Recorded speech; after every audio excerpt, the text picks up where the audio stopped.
મહાદેવજીની સેવા કરતા હોય જળ ચડાવવામાં એના અભિષેકના નિયમો છે. અમુક વસ્તુ ન ચડાવે કે ન ચડાવાય.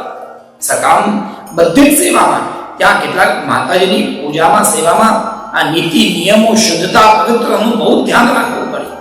જો અપરાધ થાય તકલીફ નવરાત્રિમાં અનુષ્ઠાનમાં બહુ ધ્યાન રાખવું પડે. એની સેવા કઠિન છે, સાધના કઠિન છે.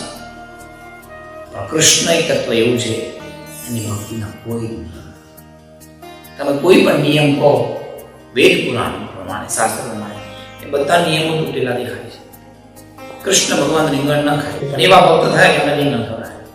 ભગવાન બ્રજમાં સુંદરા ક્યારેય ન છોડે પણ ભગવાને અજકુંભરમાઈના કારણે જતીપુરા છોડીને ભગુમેવાડમાં પધાર્યા.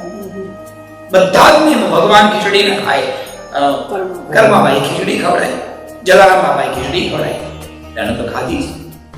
ઈશ્વરને ઠાકોરજીને આટલું થોડી દવાય, મધુમંગળમાં આટલું ખાધું છે.